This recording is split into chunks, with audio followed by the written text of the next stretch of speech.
thanks to Skillshare for supporting this video. Hey there! Recently, I got to do something wild. And if you slip, just kind of try to spin around, sit on your butt, and hold the rope. Okay. And it wasn't even this.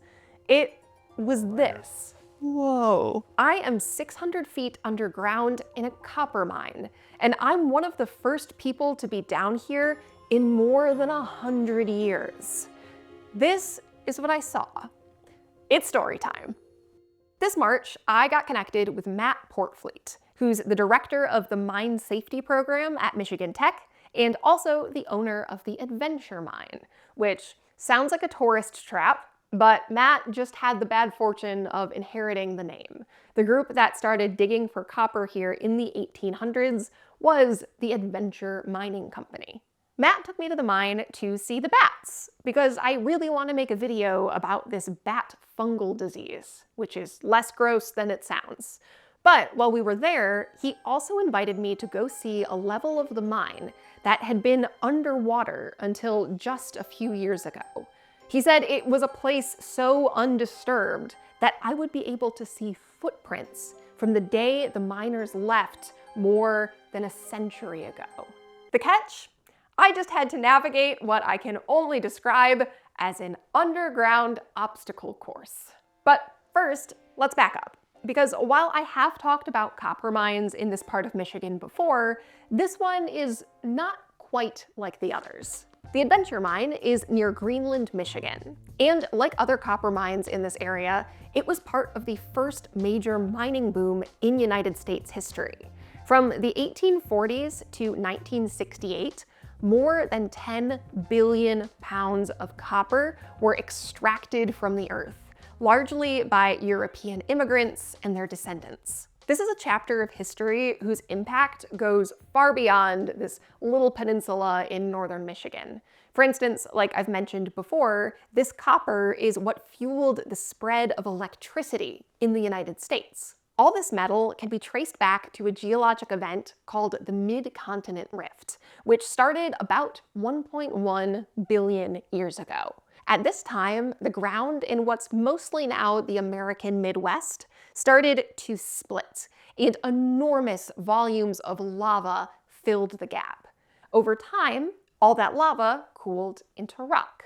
The leading hypothesis is that the oldest lava rock got buried deep underground, where it was chemically altered by heat, pressure, and fluid, and released its copper.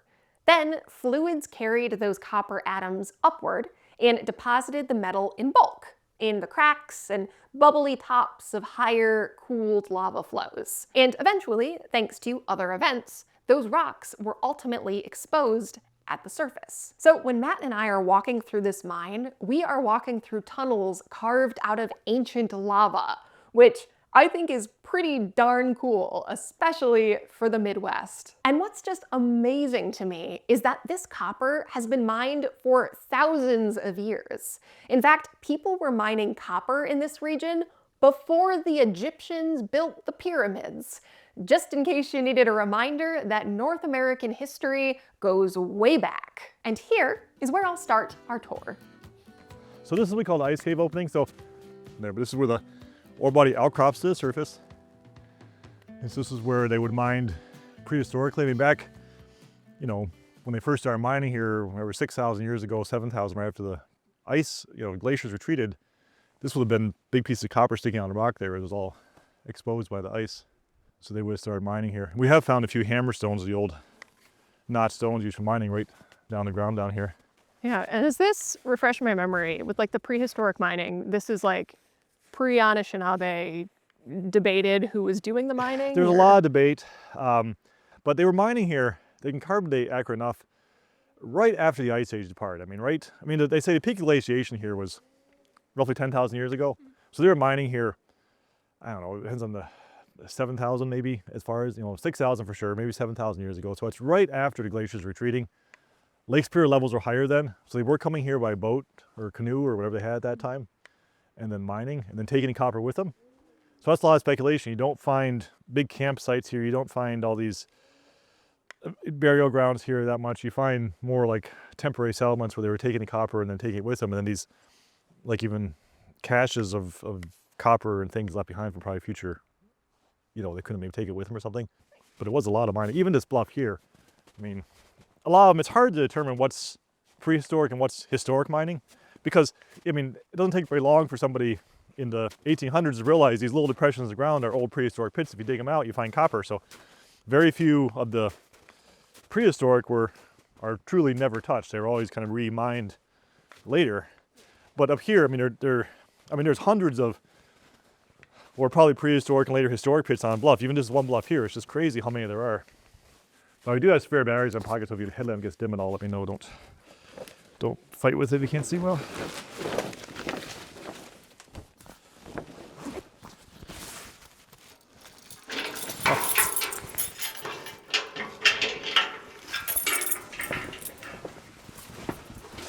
Okay, come on in if you want to. All right. The Adventure Mine started with 6 miners in 1848, so right at the beginning of the copper boom. But even from the start, their work wasn't very systematic. So let's watch your step. Yeah. The guiding principle was basically just, you see copper, you chisel at it. You get some buddies with sledgehammers, you drive a drill into the rock, and maybe you blow some stuff up. But, you know, even without a major overarching strategy, there was plenty of work. For instance, there were lots of mining pits left behind by native peoples that still contained copper. But by 1850, the miners had also driven a tunnel about 70 feet into the bluff and reported finding copper almost the whole way. By 2 years later, the mine had 3 levels, at least 39 employees, and had shipped more than 60,000 pounds of rock. Every report was wildly favorable, and this was considered one of the most promising copper mines in the area, and really, by extension, one of the most promising copper mines in the country at the time. But then, things started to go south, and here is where I learned why the layout of the mine felt so chaotic to me. Okay, as we go, this is probably the most sketchy part right here, part of it. Yeah. Just use a hand line. The ice chunks make it a little bit more challenging, but I love the clear ice, it's so pretty. Just watch your step here, and then just once you're on a corner, it winds up again. Okay. Again, if anything you don't feel comfortable, let me know. We can always find another way or do something different. But and then obviously the bridge, this is fully harnessed up. We never crossed out without a harness, but that's where the tours normally exit. And we don't ever talk about the slide unless somebody really can't do this. Okay. Because most people, even they say they can't, after they stare at it for a minute, they'll try it, and then when they do it, they're super excited. Look what I did, it's amazing. So we're gonna go down to the left, which is a little bit of a scamper. Okay, I will let you go first. And then from here, there's one nice foothold there, and then down.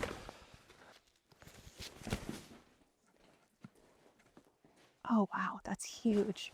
Yeah. There's a ladder right here. Okay. I go down. Don't yell at me for the wide space and rungs. I didn't build a ladder. It's just like, I don't know. If you use ladders often, it's like 2 inches more than a ladder should be. It's just awkward. Okay. But not too big of a step. And the white rope is not going to the bottom. The blue one does, so just a heads up on that. Goes to the bottom. Got it. Yeah. There's the ladder. There's the rope.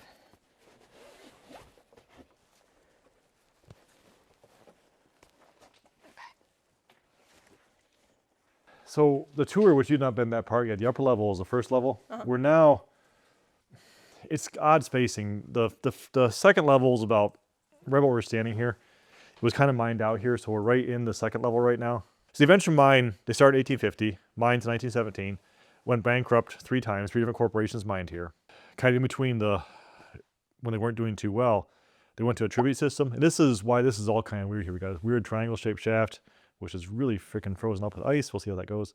So this was mined out originally, then they wanted to continue more, so they didn't want to waste time taking rock out, because the tributors get paid on the copper they recover. So they don't get paid for hours of their time or how much rock they move, they get paid for the copper they take out. So anything that wasn't full of copper is wasted energy. So they would, and the mine had no input really to kind of detriment the whole mine site of what they did as far as safety or future development. They would just let them have their way. So it's a very detrimental to the mining environment system way to mine, but also, you know, quick and dirty, easy money for the miner. Quick and dirty mining is quick money for the miners to do it. in about 1980 with this mine, and they dewatered it down to about this level right here. And when they got down to the upper workings, like in these areas, they found like hidden piles of copper. They actually found these stashes where the miners are coming up here, hiding stuff, burying it, probably right at the end of the mine, thinking that, hey, the mine's going bankrupt. They've done this 2 other times. They're going to just reopen again in a couple of years, reorganize. We'll come back in, and we'll make a killing. Let me go down 1 second. I'll make sure we're not doing this sitting up in a puddle of water. So let me see.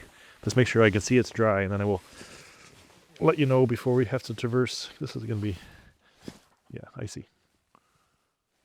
Interesting. It's not usually full of ice like this. Still dry. All right. So we can go down, just go up a different way when we come back out. So if you're ambitious, if you're game to try it, up to you. I'm game to try most things, Okay. but what am I trying? Climbing down the icy slope. Right here. Okay. I'm willing to try that. Just give me 1 second, I'll stop using ropes, that way I'm not pulling on you. There's a nice foothold here and I can see you from the side a little bit too, and that'd be... All right.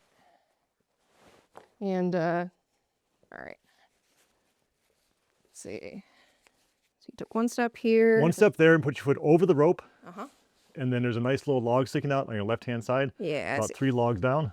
Okay. I'm trying to assess how to get the best grip on the rope here. And if you slip, just kind of try to spin around, sit on your butt, and hold the rope.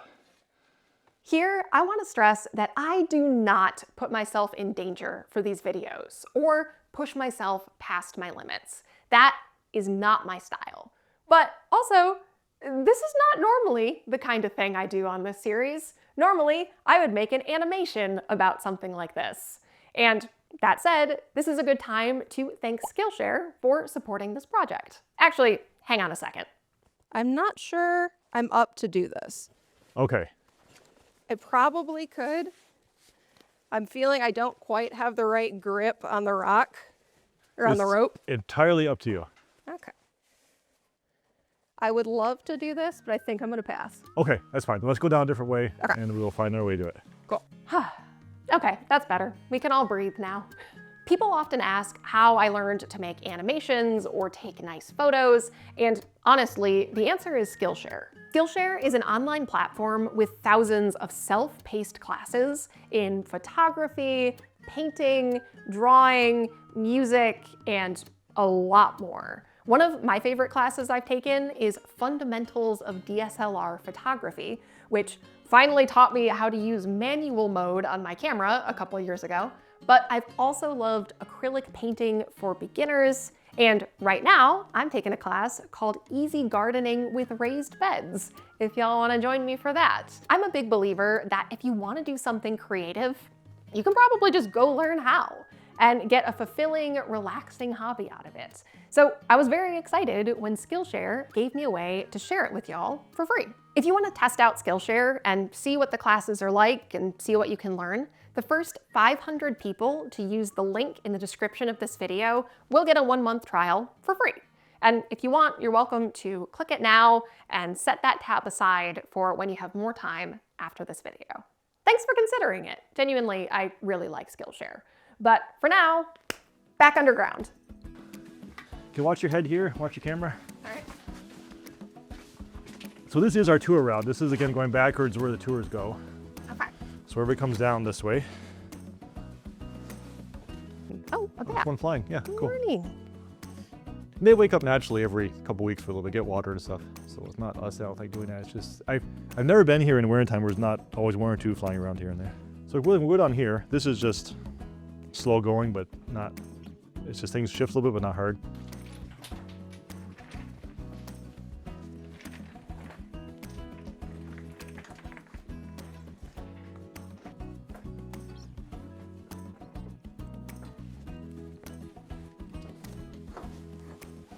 So now you're on the 2nd level. All right. And these would have been the rooms or stopes that are mining up into there. Okay. And they have ore chutes where they would have had a, there's some on the 3rd level that are still fully functional, are still totally intact. But they have a little board that goes against here and have been sides on here. Rock stays behind it, and they pick the board up, let it flow into a mine cart, then put the board down and let it stop the rock from falling down. That original shovel that was just laying in trails. So we put it there just to preserve it, but that's all original. Which always fascinated, the miners would leave like shovels behind. I guess it doesn't matter, but And you kind of have to wonder, I'm curious what people thought about when they were leaving. Like if they were just like, well, the shovel's going to be here for the next 150 years, or? They never thought about, I don't know. This actually was a toilet. So Oh, behind it, that one rock behind it, which came down a couple years after it and dried out, but there was a bucket back there. Okay. So we'd take it out, and the pile of stuff that is the, you know, your poop.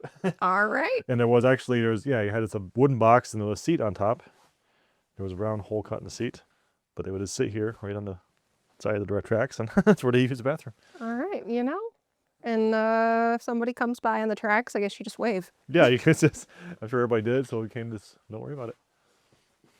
Got one low spot here.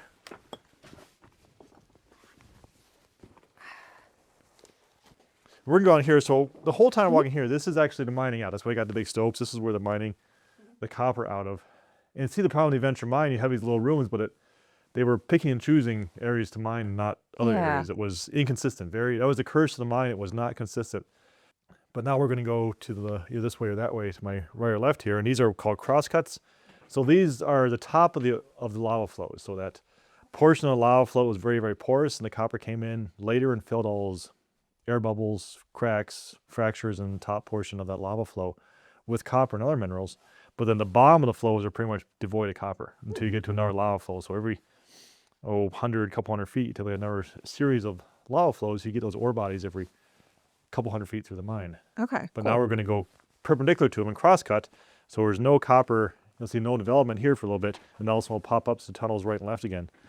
And that's a different ore body. So that's called the Butler ore body. We're leaving, and now we're heading towards the Merchant ore body. You see a little bit of copper mineralization here and there, but Oh, yeah. not enough to take out. It was pretty much no copper at all in these areas. Excuse me. You can see the big fault zone going through here. No way. Yeah, Cool. it's just where rocks all been crushed by the two. It goes through the whole mine. It's kind of like two halves of the mountain.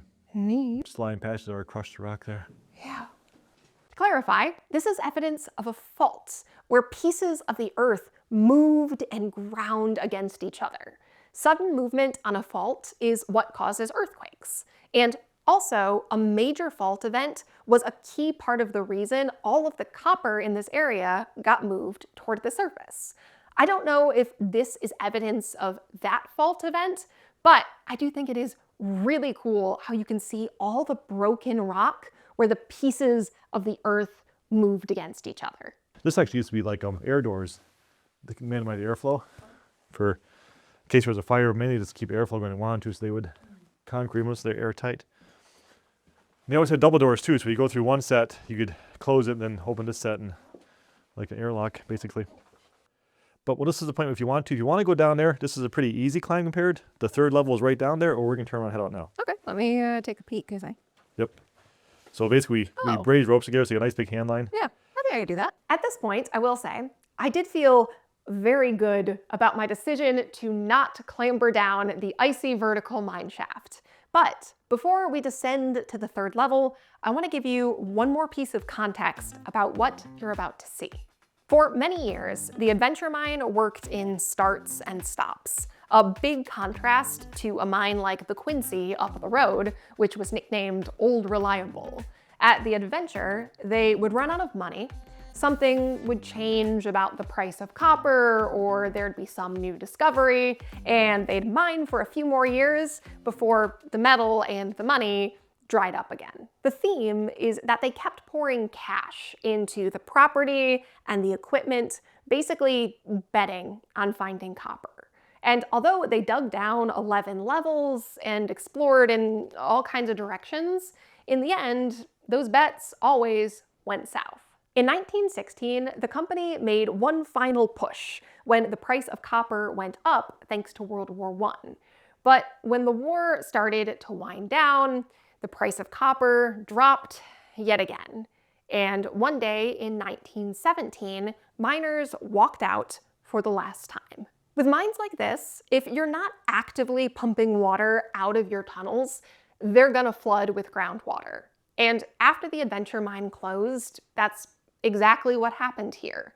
The people moved out and the water moved in. Thanks to Matt and his team's hard work, the first and second levels of the mine have been safe and accessible for years, for frankly, some really cool tours.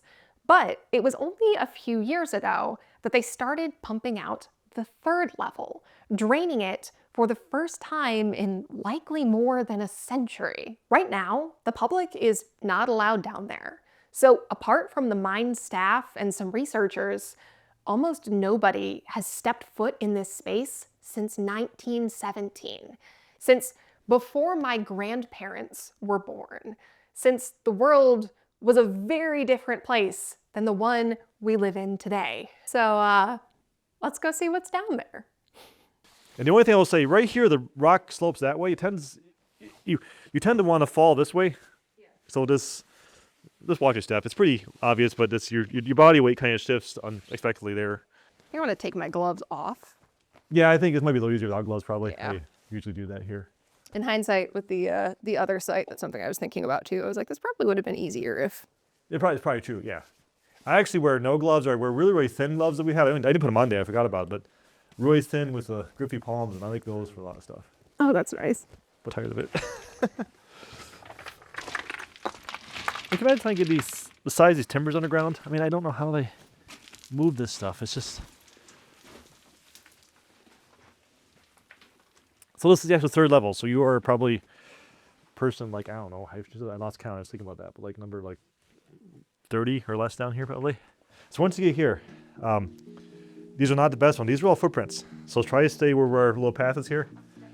And we didn't notice at first we walked in here until we never expected to find footprints in mud. But these are the hobnail boots of the miners. Whoa. All those, because they had the boots with little nails in the bottom. Yeah. And so these are like the heel imprints of the boots. They have a little metal plate in the heel. You can see the little screws to hold in place or nails to hold in place. Yeah, I'll come up there. But that's... No way. I thought there was one better here. In this portion, unfortunately, it's because we've been through here a lot. Everybody takes a misstep once in a while, so our trail gets slowly wider, unfortunately. But just, again, there's a much better section on a whole far different part of mine that we're going to do our best to preserve those at all costs. But yeah, all these things we've done, you find cool footprints and a lot, like the graffiti, like right here too. That's 1904. What? It's in the dust, you can still see it. Whatever his name is, and it's March 1904. So that was done. So the footprints may have been that era too. No one knows. And there's a lot of actually drawings in other parts of the mine too that are just incredible. Like they used their carbide lamps and drew like pictures, a lot of very inappropriate ones. And those are, the Park Service had never really seen that anyplace else. I think because they were down here probably one of the last days, not working, just knowing they were not going to be here again. When we dewater this, we destroy. We're destroying artifacts by dewatering it, but yet you would never see it if you didn't dewater it. So right. That trade-off is kind of that what you do. As a bonus, I also wanted to show you this incredibly cool clip from the Historical Environments Spatial Analysis Lab at Michigan Tech. In 2022, they took scans of the third level and compiled them into this amazing black and white tour that captures details I could not. After this, we made our trek back up to the surface, which meant doing everything in reverse. And when I finally saw sunlight, I found myself even more deeply appreciating not just the historic miners, but also all the people mining today. It takes a lot of hard work to make the world I'm used to living in. And the longer I live in the Upper Peninsula, the more grateful I am for all the people who make that world possible. Thanks for being here, and thanks again to Skillshare for sponsoring this project. If you want to try it out, you can find the link to that 1-month free trial in the description. You just gotta be one of the first 500 people to use it. For now, I hope you learned something that makes you think about the world just a little differently, and I'll see you soon.